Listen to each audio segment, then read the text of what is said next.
كل نفس ذائقة الموت ثم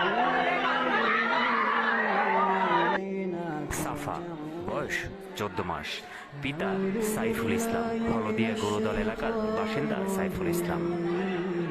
পরিবারের সবাই ইফতার করায় ব্যস্ত থাকলেও খোঁজ ছিল না সাফার।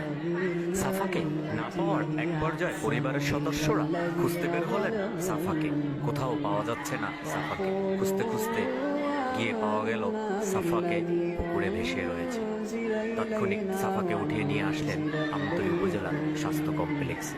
আমতলী উপজেলা স্বাস্থ্য কমপ্লেক্সের কর্তব্য চিকিৎসক পরীক্ষা নিরীক্ষা শেষে বললেন সাফা আর নেই।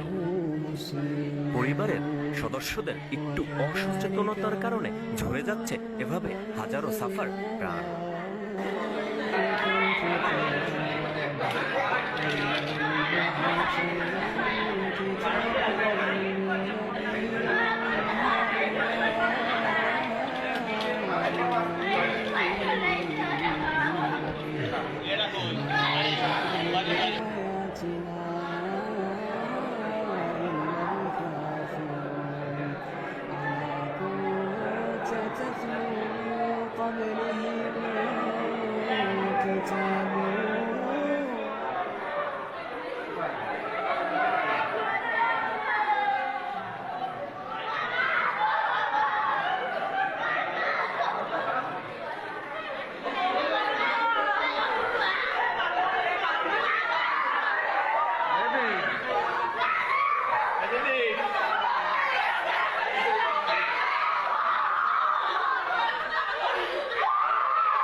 বাসাতে পাঠাইতে গিয়েছিল।